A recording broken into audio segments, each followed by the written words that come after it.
네, 다시 인사드리겠습니다. 이순신 리더십 연구소장 임원빈 교수입니다. 안녕하세요. 제 이름이 뭐라고요? 금방 하시네. 네. 원빈보다 제가 좀 판이 안 좋지만 나이가 더 많으니까 제가 원빈 원조라고 제가 항상 우기고 있습니다.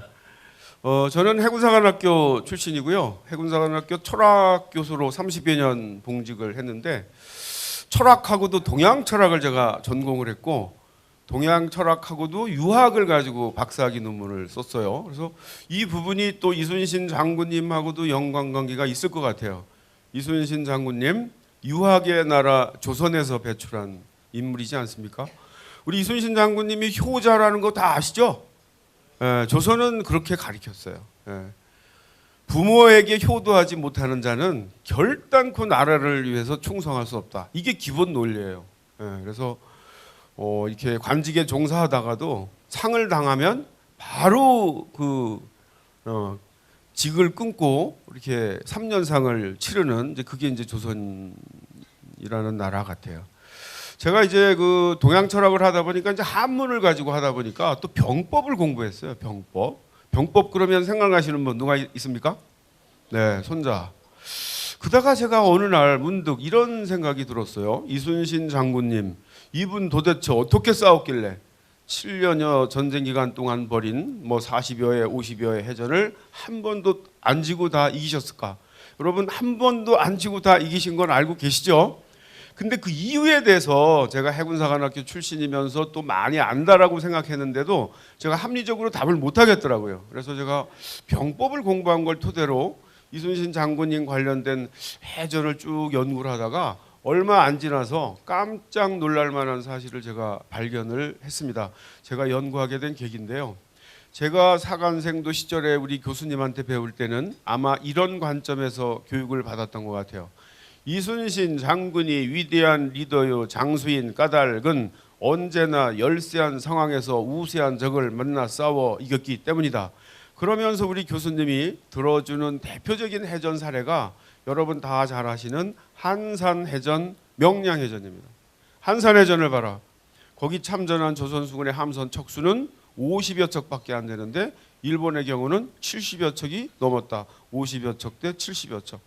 이런 열세에도 불구하고 학익진 등등 이런 신출귀몰한 전략 전술을 구사해서 승리했다. 그러므로 위대한 리더요 장수다. 이게 아마 우리 국민들이 가지고 있는 기본적인 관점 같아요. 교수님이 한술 더 뜨십니다. 한산해전은 잽도 안 된다. 명량해전을 봐라. 여러분 2014년 영화 명량대계 보셨죠? 거기 보면 명량해전에 참전한 조선수군 함선 척수가 몇 척이에요? 12척, 10여 척, 13척 그러는데 실제 연구 결과는 13척입니다. 그러면 거기 참전한 일본 수군의 함선 척수는 대개 300여 척으로 많이 알려져 있어요. 10여 척을 가지고 300여 척과 싸워 이겼대. 실제 연구 결과는 133척입니다. 우리는 13척이고.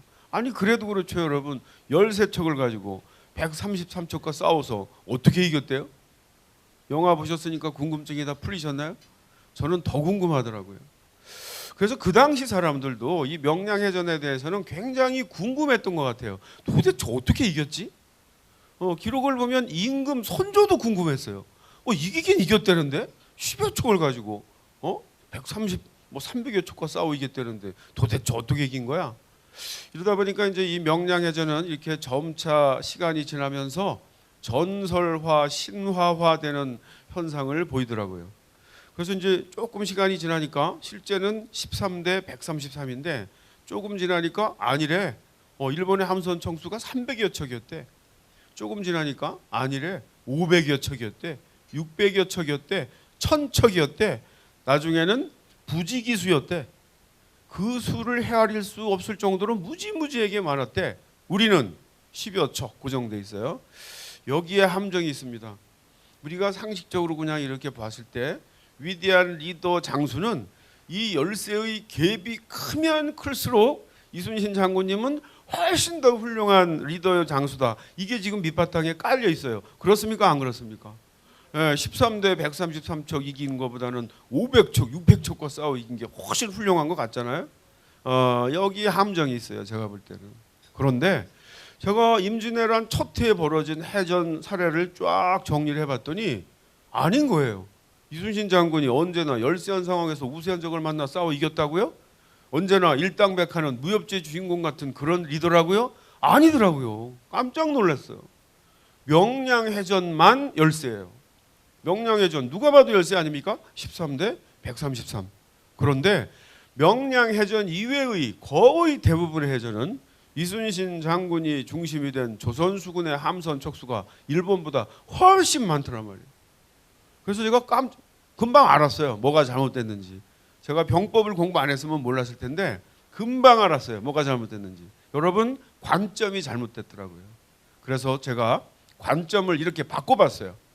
이순신 장군이 위대한 리더요 장수인 까닭은 언제나 열세한 상황에서 우세한 적을 만나 싸워 이겼기 때문이 아니라 어떤 상황에서도 인위적으로 우세한 상황을 조성해서 분산된 열세의 적과 싸워 이겼기 때문에 위대한 리더요 장수다. 여러분 이 관점의 차이 구분되시나요?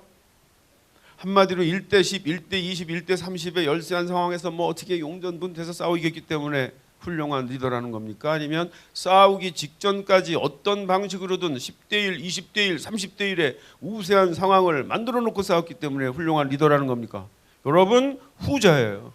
그러니까 우리가 가지고 있는 관점을 확 바꾸셔야 돼요. 오늘 짧은 시간인데 원래는 저는 뭐 1시간 반으로 알고 왔는데 지금 학장님이 1시간 만에 끝내라 그래서 좀 바쁘지만 제가 그동안 좀 새롭게 정리한 연구한 내용을 리더십에 포커스를 맞춰서 한번 말씀을 드려보도록 하겠습니다. 자, 이거는 뭐 제가 쓴 책인데 오늘 강의 내용이 이걸 다 축소판이라고 보시면 될 것 같아요. 자, 조금 더 생각해 볼 문제 하나만 짚고 넘어가 보겠습니다. 제가 연구를 해보니까 영화 명량, 영화 한산 대개 여러분 보셨다고 제가 염두에 두고 그 영화 명량에 보면 통제사 이순신 배 위에서 막 치열한 칼싸움이 벌어져요. 기억나시나요? 자, 그런데 백병전이라고 그러죠. 이 칼싸움을. 백병전, 칼싸움 있었을까요? 없었어요. 네. 우리는 칼싸움 하면 안 돼요. 조선은 활의 나라입니다. 일본이 칼의 나라예요. 칼의 나라 일본, 활의 나라 조선은 싸우는 방식이 완전히 다릅니다. 칼의 나라 일본 어떻게 싸울까요? 칼 길이가 1m 정도밖에 안 돼요. 그러면 적군을 죽이려면 어떻게 해야 돼요? 1m 내로 들어가야 돼요. 근접전을 벌여야 돼요. 칼의 나라 일본은. 활의 나라 조선은요. 우리는 진짜 칼싸움 못해요. 우리는 칼싸움하는 상황이 만들어지면 이미 진 거야 이거는. 활의 나라라는 건 뭐냐? 접근하기 전에 일정한 활의 사정권 내에 들어왔을 때 활을 쏘아가지고 여기서 끝내야 돼. 이걸 못 끝내고 들어와가지고 어쩔 수 없이 조선 병사들이 칼을 뽑는 상황이 됐다? 이거 이미 끝난 거예요. 이게 우리가 이제 임진왜란이라는 이 전쟁을 이해할 때 굉장히 중요한 개념입니다. 일본은 칼의 나라요, 조선은 활의 나라다. 자, 그런데 이제 또 하나가 있어요. 이번에 한산도 보니까 막 그냥 거북선이 막 빡치기 하고 막 좌충우돌하던데 과연 충돌 전술이 있었을까요? 없었어요. 그러면 영화 명량도 대표적으로 잘못된 게 뭐냐? 칼싸움 없었는데 칼싸움을 막 하는 거로 묘사를 해놨고, 한산 영화에서 제일 잘못된 것은 거북선 충돌 전술 없었는데 이걸 막 충돌해서 격파하는 그런 방식의 어떤 영화를 만드는 이런 부분들이 가장 잘못된 게 아닌가 그런 생각을 해봤습니다. 자, 기본적으로 영화를 보니까 여러분 영화 명량한산 포스터인데 기본적으로 아까도 말씀드렸지만 영화 명량에서 실제로는 영화 명량이 아니라 명량해전에서 실제로는 백병전이 없었습니다. 우리는 칼싸움하는 상황을 만들면 안 된다고 그랬잖아요. 두 번째 한산 영화에서 거북선 뭐 우리 배는 소나무로 만들고 뭐 나무 못으로 해가지고 튼튼하고 일본 배는 뭐에다가 쇠못을 쳐가지고 취약하니까 우리 배가 들이박으면 그대로 빠가진다. 이게 거의 통설인데 이거 오류입니다. 충돌한 적 없어요. 우리 충돌하면 안 돼요. 왜 안 됩니까?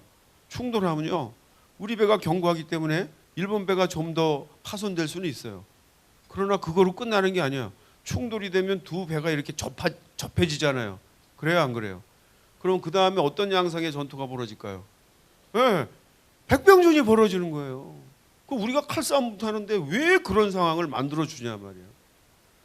그래서 이제 이 조선은 활의 나라요, 일본은 칼의 나라다라는 이 컨셉을 가지고 접근하면 굉장히 쉽게 이해가 되는데, 이런 부분들조차도 아직 우리 국민들한테 제대로 전파가 안 된 것 같아서 좀 안타깝기도 합니다. 오늘 이순신 다시 읽기, 승리의 리더십, 이순신 생태계, 이런 내용을 가지고 말씀을 드려보도록 하겠습니다. 이순신 다시 읽기 관점을 확 바꿔야 된다고 그랬어요. 이순신 장군님 일당백하는 무협지의 주인공이 결단코 아니다. 이분 할 수만 있다면 10대 1, 20대 1, 30대 1의 우세한 상황을 만들어 놓고 싸운 탁월한 리더다. 바로 증명 들어가 보겠습니다. 이순신 장군이 지휘하는 조선수군은 임진년 첫해 1592년 첫 해에 4차례 출동 16번의 크고 작은 해전을 벌이는데요. 1차 출동, 이제 임진왜란이 벌어지고 처음으로 조선수군이 출동을 해서 바다에서 이제 일본 수군과 이제 맞짱을 뜨는 해전을 벌이는 상황이 벌어지는데, 임진왜란은 1592년 4월 13일 날 발발하는데 최초의 출동은 5월 4일 날 이루어집니다. 한 20일 동안 준비를 해서 5월 4일 날 출동을 해서 5월 7일 옥포해전을 이제 필두로 해서 3번의 해전이 벌어지는데, 여기서 딴 거 보지 마시고 단순하게 평면적으로 함선 척수만 조선과 일본 한번 비교해 보세요. 자, 어떻게 돼 있죠? 옥포해전 91대 30, 합포해전 91대 5, 적진포해전 91대 13. 파란 개울이에요. 제가 이거 처음 해보고 깜짝 놀랐어요. 저는 늘 우리 이순신 장군님은 열세한 상황에서 뭐 우세한 적을 만나, 이게 내 머릿속에 꽉 박혀 있는데, 제가 처음 정리한 자료를 보니까 정반대인 거예요. 전투 결과가 어떻게 됐죠? 옥포해전에서만 4척 살아남고요, 나머지 모조리 격파됩니다. 이 3번의 해전에서 1차 출동해서 우리 조선수군은 일본의 함선 44척을 격파해요. 그런데 또 놀랄만한 사실은 이 과정에 조선수군의 함선 피해는 한 척도 없다는 거예요. 옥포해전 조선수군 함선 피해 전무. 제가 좀 의아했어요. 제가 아는 상식하고 너무 달라서. 자, 2차 출동 1592년 6월 초에 나갑니다. 대개 한 달에 한 번 출동을 나가세요. 준비해가지고. 2차 출동 때 4번의 해전이 벌어지는데, 여기에서 딴 거 보지 마시고 단순하게 평면적으로 함선 척수만 비교해 보세요. 사천해전 26대 15, 당포해전 26대 21, 당항포해전 51대 28, 율포해전 51대 7. 우리가 조금 많거나 훨씬 많아요. 그렇죠? 전투 결과는요, 퍼펙트. 완전한 승리입니다. 조우한, 만난 72척을 모조리 격파합니다. 그런데 이 과정에서 조선수군의 함선은 역시 조선수군 함선 피해 전무. 자, 1, 2차 출동 합치면요, 우리는 일본의 함선 116척을 격파하는데 우리는 단 한 척도 격파가 안 됩니다. 빨리 4차 출동까지 있다고 그랬잖아요. 3차 출동 한번 가보시죠. 여기에 이제 한산해전이 있어요. 여기도 이 데이터를 보시면 우리가 척수가 작지 않아요. 한산해전은 어찌 보면 많은 분들이 뭐 열세한 상황에서 뭐 우세한, 이렇게 전부 다 그런 구도로 설명을 하는데, 연구자인 제가 볼 때는 한산해전은요, 이순신 장군님이 승리에 대한 확신을 가지고 치른 대표적인 해전이에요. 한산해전을 치르면서 이순신 장군은 이길까 질까를 고민하지 않았어요. 어떻게 하면 저 배 안에 타고 있는 일본 병사들까지 모조리 다 죽일 수 있을까? 이걸 염두에 두고 견내량의 좁은 포구에 있는 일본 함대를 한산도 앞 넓은 바다로 끄집어내가지고 넓은 바다에서 아작을 내는 거예요. 그리고 퇴로를 막아가지고, 이놈들은 이렇게 싸우다가 불리하면 육지에다가 배를 대고 육지로 다 도망가요.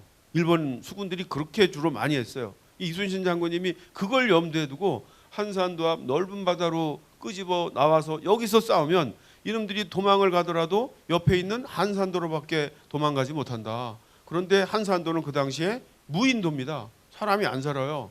거기 도망가 봐야 가만히 내버려 두면 굶어 죽는다. 이거 지금 내 얘기가 아니에요. 이순신 장군님의 기록이에요. 그런데 이제 이런 한산해전도 우리는 자꾸만 열세하고 뭐 일본 애들이 우리보다 우세했고 아니에요. 결단코 그렇지 않습니다. 어쨌든 3차 출동 한산해전 안골포해전에서 우리는 일본의 함선 79척 약 80여 척을 격파합니다. 이 과정에서 역시 또 한편 우리의 함선은 단 한 척도 격파가 안 돼요. 기가 막히죠? 1, 2, 3차 합치면요 우리 195척 격파하는데 우리는 빵이에요. 자, 마지막 출동이에요. 마지막 출동이 바로 이 부산포입니다. 부산포. 여수에서 노를 저어가지고 여기까지 와가지고 지금 해전을 벌이는 거예요. 부산까지 와가지고. 예. 이게 이제 임진년 첫 해 마지막 해전이거든요. 부산포 해전이. 여러분 부산포 해전이 부산 시민의 날인 거 아시나요? 네? 부산포 해전 승전 기념일이 부산 시민의 날인 거 모르시나요? 그거 아셔야 돼. 옛날에 부산의 시민의 날을 뭐 언제 정할 건가 막 설왕설래 하다가 한 60년 전에 그랬던 것 같아요. 부산포 해전 승전 기념일을 부산 시민의 날로 이렇게 설정하자. 그렇게 이제 결정을 해가지고 아마 오늘에까지 이러는 것 같습니다. 여기 뭐 장림포 쭉쭉쭉쭉 작은 거는 이제 부산 가까이 가면서 이제 만난 애들 다 아작내고 마지막에 딱 부산포를 들어갔더니 여기 470여 척, 우리보다 훨씬 많잖아요. 우리 관계 뭐 한 180여 척 갔는데 가봤더니 부산포에 한 470여 척이 쫙 정박해 있어요. 그런데 부산포 해전은 명실상부한 해전이 아닙니다. 여러분들이 보기에. 예, 부산포 해전은 바다에서 치른 게 아니에요. 조선수군 180여 척이 쫙 부산 폭으로 들어가니까 일본 애들이 안 나오고 배를 포구에 대고 전부 육지로 끼어 올라가 가지고 육지에서 산 위에 진지를 구축해 놓고 거기서 조총 쏘고 활 쏘고 포 쏘고 우리를 공격하고, 조선수군은 배를 타고 들어갔다 나갔다 하면서 막 빈 배도 깨고 육지에 있는 일본 애들도 공격하는 이런 양상의 해전이 부산포 해전입니다. 왜 이런 양상의 해전이 벌어졌을까요? 여러분 한번 보세요. 1차, 2차, 3차에서 거의 아작이 났잖아요. 그러니까 우리 조선수군에 대해서 어마어마한 두려움 같은 게 있었고, 3차 출동 한산 해전에서 이제 패하자, 이게 이제 도요토미 히데요시한테 보고가 되니까 도요토미 히데요시가 명령을 내립니다. 앞으로 조선수군 만나면 해전을 생각하지 말고 회피하라. 이게 아마 통했던 것 같아요. 180여 척이 쫙 들어왔는데 안 나오고 도요토미 지시도 있겠다, 자신도 없고, 그러니까 포구에다 그냥 배 대놓고 육지에 올라가 가지고 이렇게 서로 교전을 하는 그런 양상의 해전이 이제 부산포 해전인데, 어쨌든 이 와중에 100여 척을 격파해요. 그러면 이 4차 출동 때 총 134척을 격파하거든요. 이렇게 되면 이 와중에 또 조선수군은 함선 피해 역시 전무해요. 몇 척의 경미한 손상만 입었고 격침된 배는 단 한 척도 없어요.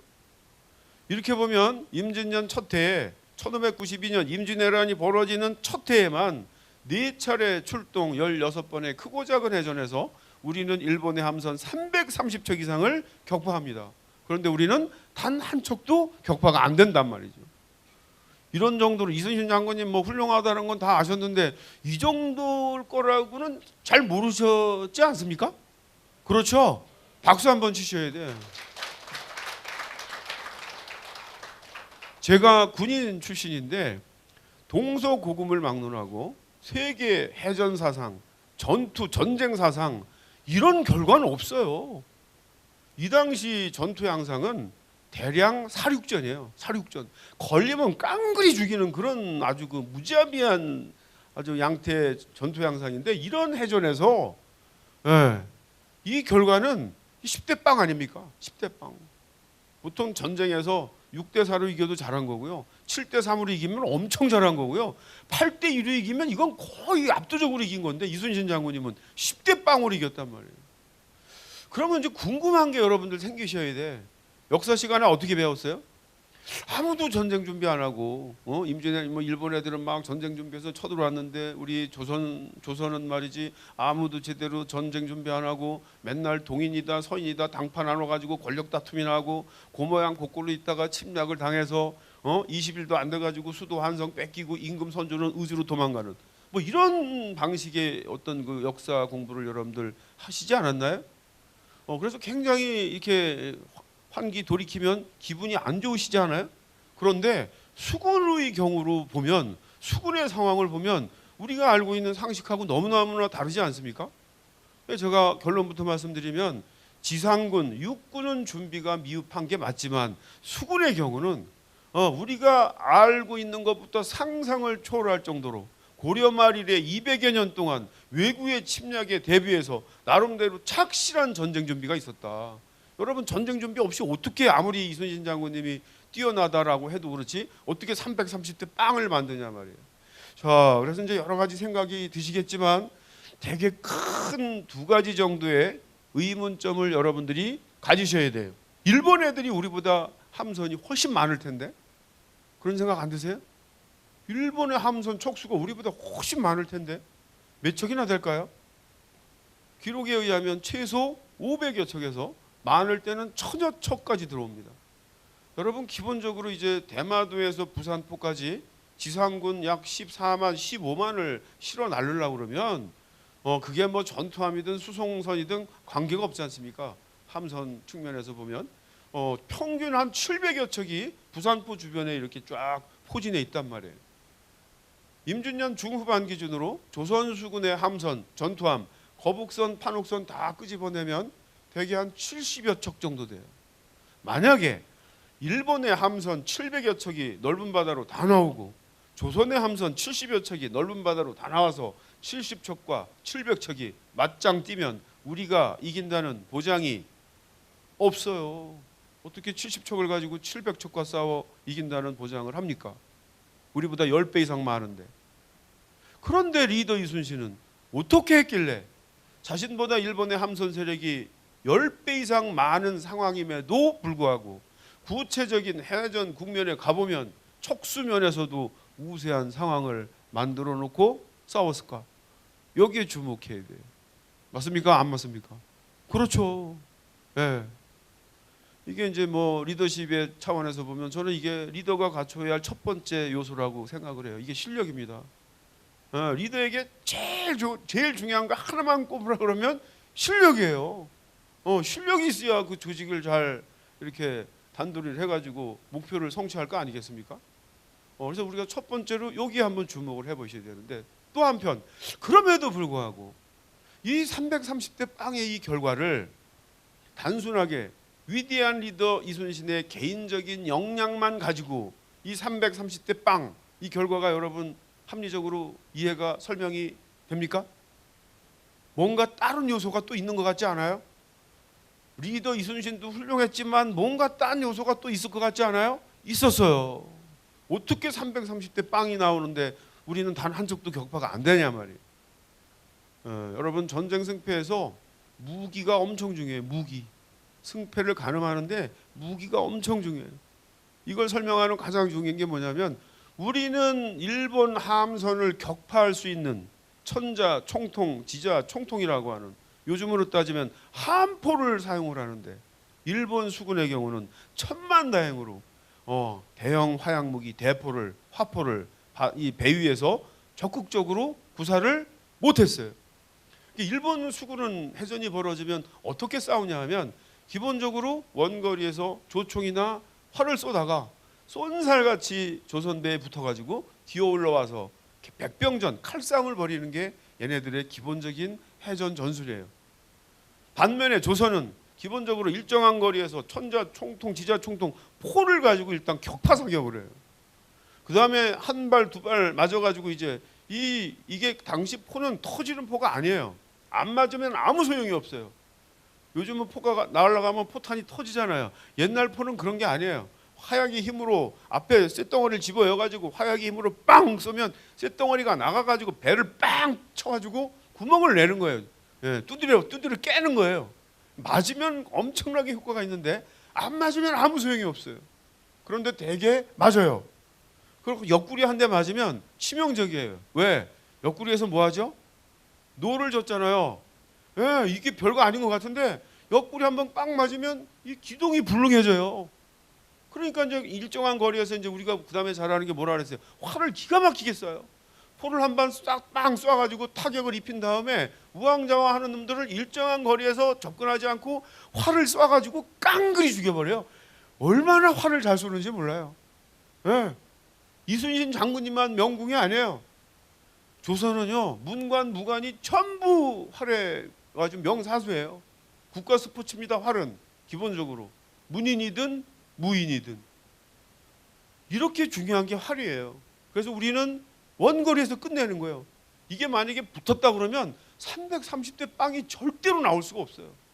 일본 애들은 자기네들이 하고 싶은 조총이나 활을 쏘다가 붙어서 우리 배에 기어올라 와서 백병전을 펼쳐가지고 다 장악을 해야 되는데 이런 상황을 만들었다는 겁니까? 못 만들었다는 겁니까? 단 한 번도 못 만드는 거예요. 그래서 1차 출동 때는 조선수군 병사들이 한 명도 안 죽어. 전사자도 없어. 44척이 격파가 되고 수백 명이 막 죽어나가는데 일본 애들은 조선은 한 척도 피해가 없을 뿐만 아니라 전사자도 없어요. 한산해전 그 막 그냥 어마어마한 대해전인데 우리 측 전사자가 전라 좌수군에 반 한 19명밖에 안 돼. 얘네는 7천, 8천, 9천, 10,000명 죽어나간 해전에서 우리 전라 이순신 장군이 직접 지휘했던 전라 좌수군의 전사자가 19명밖에 안 돼. 이거 뭘 얘기하는 거예요? 우리 머릿속에 아무도 전쟁 준비 안 하고 고모양고 꼴로 이렇게 이런 어떤 뭐죠 이게 자학적이고 부정적인 역사인식 적어도 수군에 관한 한 확 바꿔야 바꿔야 됩니다. 그러면 임진왜란 기점으로 제가 이런 말씀을 드렸어요. 그러면 임진년 1592년 기준으로 일본 수군이 첨단 수군입니까? 조선 수군이 첨단 수군입니까? 조선 수군이 첨단 수군이에요. 기가 막힌 거예요. 이런 내용을 우리 국민들이 너무 모르시는 거야. 이순신 장군님만 알고 계셔. 그래서 이순신 장군님이 무협지 주인공이 된 거예요. 북치고 장군치고 혼자 다 한 거야. 맞아요, 안 맞아요? 오늘 제 얘기를 듣고 우리의 자랑스러운 역사가 있었네. 일본 애들이 가리킨 식민사관의 영향이라고 전 생각해요. 조선 놈들은 안 돼. 맨날 내버두면 뭐 쌈박질이나 하고 그러니까 니네는 그냥 일본에 붙어가지고 한국 식민으로 살아. 이게 여러분 식민사관이에요. 이런 것들이 우리 특히 기성 저 나이 이상 분들은 되게 이런 교육을 받았어요. 근데 내가 이렇게 연구를 해보니까 너무너무 자랑스러운 내용들이 있는 거예요. 이게. 자, 조금 더 한번 가보시죠. 이순신의 완벽한 승리 어떻게 가능했을까요? 1번 세계 최고의 질적 전투력을 보유한 조선수군이 있었다. 이런 얘기 들어보신 적이 없잖아요. 2번째 언제나 우세한 상황을 만들어 놓고 싸운 탁월한 리더 이순신이 있었다. 이 두 요소가 결합되어서 시너지화한 막강한 전투력이 임진왜란 당시 조선수군의 경쟁력의 실체다. 여러분 이렇게 하시면 쏙 들어오시지 않습니까? 우리 대부분이 이제 영웅사관의 관점에서 임진왜란 해전의 승리는 이순신 장군님 홀로 모든 걸 다 했다라는 이게 영웅사관이에요. 영웅 한 사람이 모든 걸 다 처음부터 끝까지 다 했다라는 게 이제 영웅사관적 관점인데 되게 이렇게 돼 있어요. 우리가 알고 있는 게. 그런데 이제 이걸 조금 세분화해서 양적으로는 열세했지만 질적으로는 우세했던 첨단 조선수군과 언제나 우세한 상황을 만들어 놓고 싸운 탁월한 리더, 혁신의 리더 이순신 이 두 요소 이걸 결합시켜서 우리가 이해를 하면 훨씬 합리적으로 설명이 되지 않을까 그런 생각을 해봤습니다. 전쟁은 과학이지 신화가 아닙니다. 준비 없는 승리는 없다 말씀드린 것처럼 지상군의 준비는 미흡했지만 수군의 경우는 우리가 알고 있는 상상을 초월할 정도로 착실한 전쟁 준비가 있었다. 조선은 수군 강국이었습니다. 자, 어찌 보면 임진왜란 당시 조선 수군의 질적 전투력은 2022년 대한민국 해군보다도 높다. 제가 이렇게 가감히 말씀을 드리는 거예요. 임진왜란 당시 우리의 주력 전투함 거북선, 판옥선은요 동북아시아 최고의 함선이에요. 일본에도 없어요. 명나라, 중국에도 없어요. 우리의 판옥선과 거북선과 1대1로 붙어가지고 이길 배가 없어요. 이렇게 자랑스러운 역사들이 있었다라는 거죠. 2022년 대한민국 해군 세계 최고의 전투함이 있습니까? 동북아시아 최고의 전투함이 있습니까? 없잖아요. 예. 자, 그래서 이제 요거는 하나 짚고 넘어가 보려고 그래요. 우리는 포를 쏘는 첨단 수군이에요. 제가 궁금해서요. 우리는 언제부터 그러면 포를 배에다 싣고 운영을 했지? 거슬러 올라가니까 여러분 고려말까지 올라가요. 여러분 고려말 화포 만드신 분 누구죠? 최무선 장군이에요. 이분이 외국 때문에 이걸 만들었어요. 그래서 여러분 이건 좀 기억해 주시면 좋겠어요. 자랑스럽게 화포를 사용한 세계 최초의 해전이 우리나라 역사에 있어요. 임진왜란에서 조선수군의 활약이 결코 우연이 아니에요. 자, 여러분 1380년 최초의 화포를 사용한 해전이 1380년 진포해전입니다. 진포, 군산의 이름이에요. 군산, 금강하구입니다. 여기 일본의 아지발도라는 젊은 장수가 2만여 명의 왜구를 500여 척의 싣고 쳐들어왔어요. 왜구 그러면 도적대인데 무슨 놈은 2만 명씩 와요? 500척이 와요? 이게 어떻게 도적이야 이게? 전쟁 수준이지. 그렇죠? 금강하구에 정박해 있는 500여 척의 왜구 선단에 대해서 최무선, 나세, 심덕부라고 하는 고려 장수들이 새로 만든 이 화포를 싣고 가가지고 500여 척을 모조리 불살라 버립니다. 이게 여러분 화포를 사용한 세계 최초의 해전이에요. 여기서부터 역추산을 하면 임진왜란 당시 조선수군은 고려말 이래 화포를 배에 싣고 운영한 함포 운영의 노하우가 200여 년 동안 축적된 군이 임진왜란 당시 조선수군이었다. 이렇게 되는 거예요. 임진년 첫 해에 우리의 이 총통의 포격전에 일본 애들이 당하니까 얘네들이 포가 없는 게 아니에요. 포 있어요. 그럼 얘네들도 이거 화포를 배에 싣고 우리처럼 포격전을 벌이고 싶었겠어요? 안 했겠어요? 당연히 하고 싶었겠죠. 우리 임금 선조도 그걸 되게 우려했어요. 쟤네들도 우리처럼 포 싣고 오면 어떡하냐? 그런데 이 7년이란 기간이 작은 기간은 아닌 것 같은데 끝까지 일본 그 수군들은 배에다가 화포를 싣고 우리처럼 적극적으로 함포 포격 전술을 구사하지 못했습니다. 천만다행이에요. 이런 부분. 두 번째가 이제 좋은 배가 있어야 돼요. 좋은 배가. 이게 하드웨어적인 전투력이거든요. 좋은 배가. 여러분 이순신 장군님 그러면 생각나는 배가 뭐예요? 거북선이잖아요. 거북선은 많이 안 만들었어요. 한산해전 때 동원된 거북선이 뭐 2척, 일본 측 기록에는 3척 돼 있어요. 그때 동원된 우리의 판옥선은 50여 척이에요. 그럼 조선수군의 주력 전투함은 여러분 거북선이에요, 판옥선이에요? 판옥선이에요, 기본적으로. 그러면 또 궁금하죠? 거북선은 몇 척이나 만들었을까요? 기록으로 확인할 수 있는 게 5척이에요. 5척. 그럼 또 어떤 생각이 드세요? 이게 많이 안 만들었네, 거북선? 여러분 거북선은 많이 만들 필요가 없어요. 그거는 돌격선 용도로 만들어진 특수선이기 때문에 척수가 많을 필요는 없었던 것 같아요. 척수는 적었지만 상징적인 효과는 굉장히 컸다. 거북선 뒤에서 설명드리겠습니다. 자, 주력 전투함이 판옥선이에요. 얘기는 많이 들으셨죠? 판옥선의 가장 큰 특징이 뭘까요? 판옥선 어떤 배예요, 이 배가? 판옥선의 가장 큰 특징은 큰 배예요. 큰 배. 임진왜란 발발 71년 전부터 조선 조정에서는 대선 건조 논의가 시작이 됩니다. 대선 큰 배. 임금님 큰 배를 만들어야 됩니다. 임금님이 깜짝 놀라죠. 예나 지금이나 새로운 배 만들려고 그러면 뭐가 많이 들어요? 돈이 많이 들어요. 국방비가. 아니 우리 배도 많은데 왜 또 큰 배를 만들려고 그러는 거야? 신하왈 임금님 우리가 수군을 가지고 있기 때문에 왜구가 쳐들어오면 맞서 나가서 원거리에서 활을 쏘는데 저놈들도 활을 쏩니다. 근데 이놈들은 활을 쏘다가 쏜살같이 우리 배에 붙어가지고 기어 올라와서 칼싸움을 벌이는데 임금님 칼싸움에 관한 한 일본 애들이 지존입니다. 이거는 우리가 어떻게 훈련을 통해서 극복할 수 있는 내용이 아닙니다. 이건 그 당시에 다 알고 있었던 내용이에요. 임금님이 또 물어요. 아니 그러면 배를 크게 만들면 그 칼싸움 못하는 문제가 어떻게 해결되는데? 예 임금님 우리가 배를 크게 만들게 되면 원거리에서 활 쏘고 저놈들을 활 쏘다가 이놈들이 붙는데 우리 배가 상대적으로 크게 되면 이놈들이 와가지고는 마치 성 아래서 성 위를 올라가는 국면이 추가가 됩니다. 우리가 칼싸움은 못하지만 기어 올라올 때 위에서 아래를 보면서 긴 창을 가지고 찔러대면 경쟁력이 있습니다. 여러분 이렇게 해서 만들어진 게 판옥선이에요. 왜 여러분 판옥선을 이렇게 크게 만들었다고요? 제가 이렇게 물으면 여러분들은 칼싸움 못해서요 이렇게 대답하셔야 돼요. 왜 이렇게 배를 크게 만들었다고요?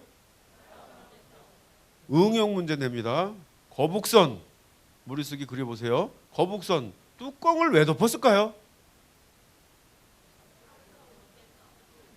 크게 똑같습니다 답이. 그래서 여러분 일본은 칼의 나라요 조선은 활의 나라다라는 게 어마어마하게 중요한 거예요. 이거 하나만 딱 가지고 있으면 해전이 다 끝나. 그런데 이 감독들이 전혀 이런 데 대한 이해 없이 그냥 재밌게만 만들려다 보니까 엉터리 영화를 만드는 거예요. 예. 판옥선 왜 이렇게 크게 만들었다고요? 칼싸움 못해서. 거북선 뚜껑을 왜 덮었다고요? 그러니까 뒤에서 이제 제가 설명을 드릴 거란 말이에요. 자, 이게 이제 우리의 주력 전투함 판옥선과 일본의 주력 전투함 세끼부네 관선이라는 건데 우리 배보다 훨씬 작죠? 판옥선은 어떻게 생겼어요? 바다 위에 성처럼 보이지 않나요? 왜 저렇게 성을 쌌다고요? 네, 칼싸움 못해서. 그 일본 애들은 우리처럼 저렇게 배를 크게 만들 줄 몰라서 작게 만들었을까요? 왜? 얘네들은 기본적으로 조총이나 활을 쏘다가 빨리 붙어야 돼. 그래서 속도가 굉장히 중요해. 속도가. 예? 속도를 내려고 그러면 어떻게 해야 돼요? 배를 크게 만들면 안 되잖아. 그게 작게 만드는 거예요. 근데 기가 막히게 요거에 대비해서 우리가 판옥선을 만든 거예요. 이게 안 만들어지다가 임진왜란 발발 37년 전에 시제품이 나오고요. 그때 임금님이 결제를 하신 것 같아요. 제가 조사해 보니까 10여 년 동안 대대적으로 만들어져 가지고 임진왜란 발발 대개 27년 전쯤 되면 조선 수군의 모든 기지에 판옥선 배치가 완료됩니다. 이렇게 만들어진 판옥선이 임진왜란을 당해서 그 위력을 유감없이 발휘합니다. 어떻게 발휘했다고요? 330대 빵. 그러니까 이걸 보면 준비 없는 승리는 없다. 맞잖아요. 어느 분야는 준비가 안 해가지고 우리가 곤욕을 치렀지만 수군의 경우는 우리가 아는 상식을 초월할 정도로 우리의 조상님들 결단코 아무것도 아는 게 아니란 말이죠. 얼마나 자랑스럽습니까? 자, 판옥선, 거북선 당대 세계 최고의 전투함이었다. 2022년 대한민국 해군 과연 세계 최고가 있는가? 우리도 지금 잘하고 있어요. 세계 해군이 우리 대한민국 해군이 세계에서 한 10등쯤 돼요. 잘한 거예요, 못한 거예요? 잘한 거예요. 그런데 재수없게 우리가 살고 있는 동북아시아에는 해군력 1위부터 4, 5위가 다 있어요. 미국 1위, 2위, 러시아 3등, 중국 4등, 일본 5위가 대한민국이에요. 북한은 볼 것도 없어요, 사실은. 네. 전 세계에서는 10등 우등생인데 우리가 살고 있는 동북아시아에서는 꼴찌야 지금. 조금 더 나가면 그러면 우리나라 육해공군 합치면 군사력이 몇 위 정도 될까요? 전 세계에서? 최근에 나온 게 6위입니다. 6위. 육군의 경우는 한 4위까지 올라와요. 지금. 대단해요, 안 해요? 엄청나요, 지금. GDP는 한 12에서 뭐 이렇게 왔다 갔다 하는데 군사력은요 거의 6위, 뭐 5위를 막 넘봐요. 박수 한번 치셔야 돼, 이것도. 준비 안 하고 되는 게 아니에요, 이게. 누군가는 준비를 한 거란 말이죠. 자, 이제 리더십으로 한번 넘어가 보겠습니다. 이순신 장군님, 도대체 어떤 리더십을 갖추고 있었을까요? 저는 리더가 갖추어야 할 자질을 두 가지 정도로 응축해서 표현해봐라. 그러면 이렇게 말씀드립니다. 하나는 전문성이요. 또 하나는 도덕성입니다. 동그랗게 해놨죠? 전문성과 도덕성. 여러분, 리더십의 두 바퀴입니다. 그래서 어느 사회를 우리가 평가할 때 리더십 차원에서 이거 가지고 평가하면 돼요. 저는 이제 오랫동안 우리나라 국가적인 리더십을 이렇게 보니까 대한민국 사람 참 유능하고 똑똑하고 실력 있는 사람 참 많아요. 그렇죠? 능력 있는 사람 엄청나게 많아요. 그래요, 안 그래요? 네, 진짜 실력 있고 능력 있고 똑똑한 사람 많아요. 그런데 능력도 있으면서 플러스 도덕성까지를 겸비한 리더가 이제 항상 문제가 되는 거예요. 우리가 장관, 청문회, 뭐 국가 고위급들 이렇게 이 청문회 하는 거 보면 항상 문제되는 게 뭐예요? 대개 도덕성의 문제예요. 이거는요, 사람 사는 세상이 끝날 때까지 이게 문제예요. 이걸 관리를 못하면 절대 절대로 좋은 나라를 만들 수가 없어요. 예, 그래서 이 리더 이순신, 저는 한국적 리더의 아주 표상이라고 보여지는 것이고요. 왜 그런가? 전문성과 도덕성, 이 두 가지 요소를, 이 부분이 그야말로 조화롭게 균형 있게 이걸 딱 완벽하게 갖추고 계시다. 이걸 제가 여러분들한테 이제 말씀드리려고 하는 거예요. 자, 전문성과 키는 안으로 들어가면 두 가지 요소로 나뉩니다. 하나는 직무 지식이고요. 직무 지식. 또 하나는 변화, 혁신 역량입니다. 직무 지식은 그야말로 자기 조직과 관련된 직무에 대한 지식이 있어야지 그거 없이는 안 되지 않습니까? 이순신 장군님 수군 장수 아니에요. 병법, 전략, 전술 이런 거에 능통해야 우세한 상황을 만들어 놓고 싸울 거 아닙니까? 그렇습니까? 안 그렇습니까? 이순신 장군님과 연관시켜 보면 이순신 장군님의 직무 지식을 우리가 가늠해 볼 수 있는 게 뭐 있을까요? 저분이 저런 분이구나. 실력 있는 분이네. 이미 제가 말씀드렸어요.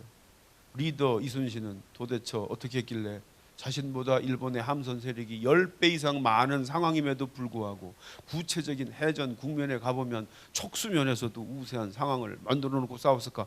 이게 여러분 말이 쉬운 거죠. 그런 상황을 만들기 위해서는 어마어마한 어떤 이게 들어가야 돼요. 요소들이. 그렇습니까? 안 그렇습니까? 그런 상황 만들었잖아요. 여러분 확인했잖아요. 1차, 2차, 3차 출동 우리가 훨씬 많아요. 쟤네들이 우리보다 전체적으로는 10배 이상이 많은데. 자, 전문성 밖에 이제 또 하나의 요소가 변화, 혁신 역량. 이순신 장군의 변화, 혁신 역량의 상징물 뭘 것 같아요? 당연히 거북선입니다. 자, 리더 이순신은 기본적으로 포를 쏘는 포함 판옥선이 있음에도 불구하고 왜 이상한 모양의 거북선을 만들었을까? 뭔가 기존의 포함 판옥선에 문제점이 있기 때문에 그거를 보완할 목적으로 이걸 만든 게 아닐까요? 당연하죠. 그러면 포함 판옥선은 뭐가 문제일까요? 포함 판옥선 포를 쏘는데 포가 잘 안 맞아요. 아주 엉성해요. 여러분 박물관에 가보세요. 천자총통, 지자총통 쇳덩어리에다가 그냥 자루 그냥 탁탁 갖다 놓고 쏘는 거예요. 조준 체계 그렇게 정밀하지도 않고. 그러나 이 포를 쏘면 피사체는 800m에서 1200m까지 나가요. 나가기는. 근데 나가면 뭐해? 터지는 포가 아니기 때문에 안 맞으면 아무 소용없잖아. 자, 또 퀴즈 냅니다. 이렇게 명중률이 형편없는 우리 천자총통, 지자총통 이 명중률을 높이는 방법 뭐가 있을까요? 크게 접근성은 조금 추상적이고 가까이 가서 쏘면 되잖아요. 그죠? 총장님은 대놓고 쏘면 다 맞잖아. 이렇게 대놓고 빵 쏘면. 제가 볼 때 30m 이내에 들어가서 쏘면 다 맞아요. 아무렇게나 쏴도 다 맞아요. 그래서 가까이 가서 쏘면 되는데 문제가 뭐냐면 너무 가까이 가서 쐈을 경우, 예를 들어서 50m에서 이제 판옥선에서 빠바방 쐈다 이거예요. 당시 화약 무기의 치명적 결함이 뭐냐면 한 발을 쏘고 나서 다시 재장전해서 쏘는 시간이 어마어마해요. 우리 천자총통, 지자총통 같은 경우 3분에서 5분 걸려요. 아무리 빨리 해도. 근데 만약에 50m에서 빠바방 쐈는데 불발탄이 나오거나 안 맞았어. 그럼 일본 애들은 어떻게 할까요? 가만히 있어요? 쏜살같이 우리 배에 붙잖아요. 50m 노져 오는데 제가 볼 때 1분 이내에 들어와요. 그럼 겨울로 와가지고 우리 재장전하기 전에 겨울로 와서 칼산 버리면 우리 다 죽잖아. 이게 이순신 장군님의 고민이에요. 가까이 가서 포를 쏴서 명중률 문제 해결하고 그 배에 타고 있는 칼싸움 못하는 우리 병사들을 보호할 수 있는 그런 배가 없을까? 이 두 가지를 만족한 게 거북선입니다. 거북선은 해전이 벌어지면 가장 먼저 적의 대장선을 향해서 돌격을 합니다. 이거를 돌격을 하는데 이거 뭐 꽝 충돌하려고 돌격한다고 전부 설명을 하는데 어린 반푼어쳐요. 돌격하는 이유는 가까이 접근해서 지근 거리에서 포를 쏴서 포의 명중률 문제 해결하려고 돌격하는 거예요. 그다음에 이제 거북선은 30m, 20m까지 접근하니까 위험성이 더 크잖아요. 만약에 쐈는데 또 안 맞았어. 불발탄이 나와서 그러면 재장전해야 되는데 이미 뭐 10m, 20m니까 그냥 올라오면 우리 다 죽잖아요. 그래서 돌격선인 거북선의 경우는 가까이 가서 이렇게 포를 쏘다 보니까 그런 위험성이 더 크니까 아예 칼싸움 잘하는 일본 애들이 배 안으로 못 들어오도록 거북등 모양의 뚜껑을 방호벽으로 덮은 거예요. 그리고 이제 등어리에다가는 쇠꼬챙이를 꽂고 위에 거적을 덮어서 은폐를 시키고 뛰어내리면 찔려 죽으라고. 자, 그래서 이 거북선을 보면 이순신 장군님이 뭐 그냥 이렇게 뭘 만들어낸 게 아니라 조선 수군의 해전 전술의 장단점, 일본 수군의 해전 전술의 장단점을 정확히 꿰뚫어 보시고 우리의 장점은 극대화시키고 적군의 장점은 무력화시키는 그런 방식으로 거북선을 만든 거예요. 왜 거북선이 가까이 돌격한다고요? 우리의 장기인 포의 명중률 문제 해결하려고. 왜 거북등 모양의 뚜껑을 덮었다고요? 일본의 장기인 백병전을 원천 봉쇄할 목적으로. 이게 이기는 거잖아요, 이게. 그래서 이게 기가 막힌 컨셉이라는 거예요. 그래서 리더는 이런 어떤 흐름, 무기체계의 변화, 전술의 변화 이런 것들을 정확히 꿰뚫고 이렇게 대비를 해야 전쟁에서 아까 말씀드린 330대 빵에 완벽한 승리가 가능하지 않을까 그런 생각을 해봤고요. 자, 도덕성 바퀴로 이제 넘어갑니다. 도덕성 바퀴 역시 두 가지 요소로 나뉩니다. 하나는 가치의식이고요. 또 하나는 인격의 문제입니다. 아니 뭐 전쟁을 뭐 수단과 방법을 가리지 않고 승리하면 되는 거지 무슨 전쟁을 하면서 가치를 따지고 인격을 따지냐? 여러분 아니에요. 예, 가치의식이 결여된 전쟁은 대부분이 다 전쟁 범죄입니다. 범죄 행위입니다. 여러분 전쟁을 하면 안 돼요. 그죠? 전쟁은 사람을 죽여야 되잖아요. 예, 제가 그런 학교에서 30년 우리 사관생도들을 교육을 했단 말이에요. 전쟁이 없으면 좋겠지만 예, 전쟁이 뭐 인류 역사를 보면 전쟁이 없을 수 없잖아요. 그러니까 전쟁은 안 해야 되지만 전쟁을 할 수밖에 없다면 인류의 보편적 가치를 구현하는 방식의 그 전쟁을 해야지 그런 보편적 가치가 결여된 전쟁은 전부 다 범죄이다. 히틀러의 전쟁이 그렇고요. 여러분 일본 제국주의의 전쟁이 그렇고요. 위안부 할머니 문제가 이런 문제예요. 누구를 위한 전쟁입니까? 어느 개인, 어느 그룹, 어느 민족, 어느 나라 전부 범죄 행위예요. 제가 볼 땐 푸틴 전쟁, 제가 볼 땐 전쟁 범죄죠, 저것도. 나중에 어떤 식으로 저게 이제 단죄가 될지는 잘 모르겠어요. 자, 이순신 장군에게 있어서 임진왜란은 어떤 전쟁이었을까요? 이순신 장군에게 있어서 임진왜란은 정의의 전쟁이었습니다. 수천 년 동안 조선의 은혜를 입어온 일본이 어느 날 갑자기 아무런 이유 없이 조선을 침략을 해서 백성을 도륙하고 임금이 있는 도성을 침탈하는 만행을 보면서 이분 하늘을 보고 맹세합니다. 이런 불의한 침략 집단에 대해서는 하늘을 대신해서 철저히 응징하여, 이분 표현을 그대로 쓰자면 역천과 순천의 도리가 무엇인지를 깨우쳐 주고야 말겠다. 한자어 이해하셨습니까? 역천, 거스를 역 하늘천, 하늘의 이치를 거스른다는 것과 순천, 하늘의 이치에 따르는 것, 순응하는 것이 이 차이가 뭔지를. 일본은 어떤 자들이에요? 역천자잖아요. 역천자. 이런 불의한 역천자는 하늘을 대신해서 철저히 응징해. 어떻게 하는 게 여러분 철저히 응징하는 겁니까? 이순신 장군 표현 그대로 또 빌리자면 편범불반, 단 한 척도 일본으로 돌아가지 못하게 함으로써 7년 동안 저지른 범죄 행위에 대해서 책임을 묻고 정의가 반드시 승리한다라는 사실을 깨우쳐 주고야 말겠다. 이분 마지막 노량해전에서 돌아가시잖아요. 이 마지막 노량해전은 제가 연구를 해보니까 안 해도 되는 해전이에요. 도요토미 히데요시가 죽었기 때문에 이게 끝나는 거예요. 내부적으로 철군 명령이 내려지고요. 울산부터 순천까지 일본 애들이 외성을 쌓고 쭉 조명연합군하고 대치하고 있었는데 내부적으로 이제 도요토미가 죽으니까 철군 명령이 내려져요. 일본도 큰일 났잖아요.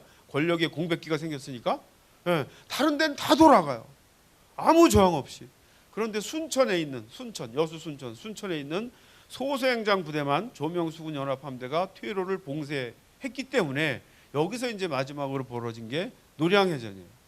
소수행장이 이순신 장군에게도 뇌물을 갖다 줍니다. 우리 돌아갈 테니까 제발 길을 비켜주시오. 이순신 장군님 어떻게 했겠어요? 올 때는 네 발로 왔지만 갈 땐 절대로 못 간다. 택도 없다. 단 한 놈도 단 한 척도 일본으로 돌아가지 못하도록 철저히 응징함으로써 7년 동안 저지른 범죄 행위에 대해서 책임을 묻고 정의가 반드시 승리한다라는 사실을 깨우쳐 주고야 말겠다. 그래서 저는 이 마지막 노량해전을 이순신 장군의 역사의식, 가치의식이 반영된 위대한 해전이다 이렇게 평가를 합니다. 자, 도덕성 바퀴의 이제 또 하나의 요소가 이제 마지막으로 인격입니다. 인격이 밥 먹여주느냐 이런 얘기 많이 하시잖아요. 우리가 농담으로 인격이 밥 먹여주는 사회를 만들어야 돼요. 인격이 경쟁력 되는 사회 만들어야 돼요. 이순신 장군 주변에는 사람들이 모여들어요. 리더 원균 주변에는 사람들이 흩어져요.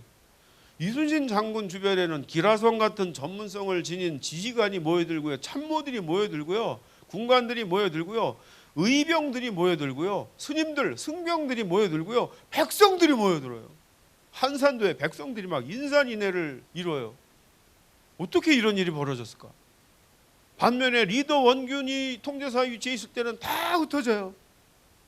왜 이런 일이 벌어졌을까? 뭐 여러 가지 이유가 있겠지만 제가 볼 때는 자기 자신의 이익을 넘어 진정 나라와 백성을 사랑하는 이순신 장군의 고결한 인격에 감화되었기 때문이다. 이렇게 저는 설명을 합니다. 어찌 보면 이순신 장군의 고결한 인격이 조선의 민, 관, 군의 전투 역량을 통합시키는 핵의 역할을 했다. 인격이 아무 뭐 별것도 아닌 것 같지만 리더십에서 너무너무 중요합니다. 어찌 보면 인격이 뒷받침되지 않는 리더십은 제가 볼 때는 사상 누각이 아닐까 그런 생각을 해봅니다. 이게 이순신의 인격의 산물입니다. 주변에 전쟁은 혼자 하는 게 아니거든요. 밑에 있는 전문성을 가진 지휘관 참모들이 자기 역할을 다 해줘야 되고 자기 전문성을 마음껏 발휘할 수 있는 그런 상황을 만들어줘야 되는데 이순신 장군님의 자료를 보면 기가 막히게 이 상황을 만듭니다. 자, 이제 5분 남으셨다 그러니까 이제 결론을 지으려고 그래요. 이순신 생태계도 이제 표현이 이상한데 제가 어렸을 때부터 그런 생각을 했어요. 역사 교육은 매일 그 조선 시대 상황을 우리에게 전해주면서 선생님들이 뭐 맨날 동인이다 서인이다 당파 싸움 음모가 난모하고 뭐 어쩌고 저쩌고 이런 걸 들었는데 내가 읽은 위인전 이순신은 원리 원칙주의자고요. 불의와 타협하지 않았고요. 부당한 명령을 내리면 상관하고도 막 이렇게 맞대미 치고 막 갈등을 유발시키고 이런 이순신이었단 말이죠. 그런데 그런 엉망진창인 사회에서 음모가 난무하고 뭐 파당이 난무하는 그런 조선 사회에서 어떻게 원리 원칙주의자 이순신이 어떻게 불의와 타협하지 않은 이순신이 도태되지 않고 비록 2번의 3번의 파직 2번의 백의종군이라고 하는 시련의 관리 생활을 한 건 맞지만 궁극적으로는 발탁되어서 전라 좌수사 해군 소장, 삼도 수군 통제사 해군 참모총장 무관으로서 올라갈 수 있는 최고의 직책까지 올라갔냐 말이에요. 내가 이게 늘 궁금했어요. 자, 여러분 이순신 장군님 불우한 분이에요? 출세한 분이에요? 소설가들이 너무 불우하게 막 그려놔가지고 제가 그래서 이분 출세한 분이에요. 이런 사회를 나는 만들고 싶어요. 이순신 장군 정의롭고 정직하고 청렴하게 살았지만 출세한 사람이에요. 제가 한 30년 전에 우리 해군 사회는 이렇게 살면 전부 도태돼요. 그래서 제가 한 30년 전에 물어봤어. 지금 우리 주변에 이순신이 있으면 진급이 어디까지 됐을까? 제일 많이 나온 답이 중령이에요. 요즘은 물으면 대령 완스타까지 나오더라고요. 이게 우리 발전해 나가는 과정이거든요. 그러면 우리가 역사 시간에 조선 시대 그 당시 엉망진창이었는데 그런 시대에 어떻게 이런 이순신이 도태되지 않고 자기 능력을 마음껏 발휘할 수 있는 기회를 부여받았을까? 여기에 우리가 좀 주목해야 되지 않겠습니까? 자, 그래서 이제 쭉 이게 이제 이순신 장군의 평소 좌우명인데 장부가 세상에 태어나서 나라에 쓰이게 되면 죽기로 일할 것이요 쓰이지 못하면 들에서 농사 짓는 것으로 만족할 것이다. 권세 있는 곳에 아첨하여 한때의 부귀 영화를 훔치는 것 같은 것은 내가 제일 부끄럽게 여기는 것이다. 한마디로 출세지향이 아니라 가치지향의 인생을 살겠다라는 게 이분의 좌우명인데 진짜 좋은 사회는요 가치지향으로 살았는데 출세하게 만드는 사회예요. 맞나요 안 맞나요? 그 대표적인 샘플이 누구라고요? 이순신입니다. 이순신 가치지향으로 살았는데 출세도 했어요. 나는 이런 상황이 너무너무 부러워요. 자, 뭐 한 5분은 뭐 더 해도 되는데, 자, 요거 하나만 제가 딱 짚고 넘어가 볼게요. 조선을 이해할 수 있는 아주 좋은 자료입니다. 당시 정승 영의정 유전이라는 사람이 이순신한테 좋은 화살통이 있었던 모양이죠. 당시 정승 유전이 화살통이 탐이 났어요. 그러니까 이순신한테 이제 저걸 달라고 그래야 되는데 이렇게 눈치를 보다가 어느 날 훈련원에서 함께 활을 쏠 수 있는 기회가 생겼던 것 같아요. 그러니까 이 정승 유전이 이순신에게 그 화살통 나한테 좀 줄 수 없나? 저 같았으면 얼른 갖다 바쳤겠는데 이분 뭐라 그래요? 화살통을 드리는 것은 어렵지 않으나 남들이 대감이 저에게 받은 것을 어떻다 할 것이며 소인이 갖다 바치는 것을 어떻다 하오리까? 화살통 하나로 대감과 소인이 함께 더러운 지탄을 받게 되는 것이 미안할 따름입니다. 이분 되게 논리적이세요. 그리고 이게 지금요 영의정하고 해군 육군 중위와의 대화예요. 근데 저는 이 정승 유전의 답도 너무 멋있어요. 이렇게 그 중위가 새파란 중위가 영의정한테 국무총리한테 이런 식으로 딱 훈계성 이렇게 하니까 이분이 뭐라 그래요? 그대 말이 옳다. 이걸 받아들이는 거예요. 이게 여러분 조선이에요. 그래서 제가 이거는 꼭 여러분들한테 보여드리고 싶었던 거예요. 아, 임진왜란이 어려웠지만 극복된 데는 다 이유구나. 이순신 장군이 독불 장군이 결코 아니었구나. 그 사람이 살아남은 데는 그 주변에 네트워크들이 있었기 때문에 살아남을 수 있었구나. 어떻게 도태되지 않고 살아남았을까? 그것은 이순신 생태계가 조성이 되었기 때문이다. 이순신 생태계, 이순신처럼 전문성과 가치의식 고결한 인격을 지닌 이순신 같은 인재가 도태되지 않고 자기 역량을 마음껏 발휘할 수 있는 건강한 조직 환경, 사회 환경, 이거를 제가 이순신 생태계다 이렇게 표현을 했어요. 자, 그 당시 이순신은 어떤 서포터즈들을 가지고 있었나? 이 뒤에 있는 분들이 이순신의 네트워크입니다. 여기 서해 유성룡 국무총리입니다. 정탁, 오리정승, 이원익, 이상래, 정원신, 이때 시대에요. 오성과 한음, 이항복 다 아시잖아요. 기라성 같은 인재군들이 선조시대에 쫙 나왔어요. 여기 뒤에 있는 사람들이 국무총리, 부총리, 장관, 차관급들이에요. 이 사람들이 이순신의 서포터즈입니다. 1597년에 그 뭐 가등청정이 못 잡았다고 임금 선조가 잡아다가 파직시키고 의금부에 하역해가지고 거의 죽을 뻔했어요. 수많은 사람들이 구명운동을 일으킵니다. 임금 선조는 좀 소프트해요. 신하들이 벌떼처럼 일어나니까 죽이려고 했던 이순신을 감면해가지고 백의종군으로 경감시킵니다. 그래서 또 이순신은 다시 기회를 부여받게 되는 것이거든요. 자, 어찌 보면 2022년 대한민국 정부보다도 우리가 역사 시간에 배웠던 엉망이라고 배웠던 그 시대의 가치 지수가 혹시 더 높은 게 아닐까? 이런 생각을 제가 해봤습니다. 그래서 우리 사회가 대한민국이 선진 인류 국가 사회가 되려면 우리 개개인들은 이순신 장군님처럼 전문성과 도덕성을 겸비하기 위해서 노력해야 하는 한편, 또 한편 여러분들이 지금 여러 군데서 오셨는데 여러분들이 속한 그 조직을 한번 생각해 보세요. 과연 지금 여러분들이 종사하고 있는 그 조직은 이순신 생태계입니까? 아닙니까? 만약에 아니라면 여러분들이 이 세상에 태어나서 돌아가시기 전까지, 그 조직을 떠나기 전까지 이 사회를 좋은 사회로 만드는 길은 여러분들이 속한 그 조직을 이순신 생태계로 만드는 일이 아닐까? 그것이 우리에게 부여된 이 시대의 역사적 소명은 아닐까? 이렇게 요약하면서 오늘 강의 마치도록 하겠습니다. 감사합니다.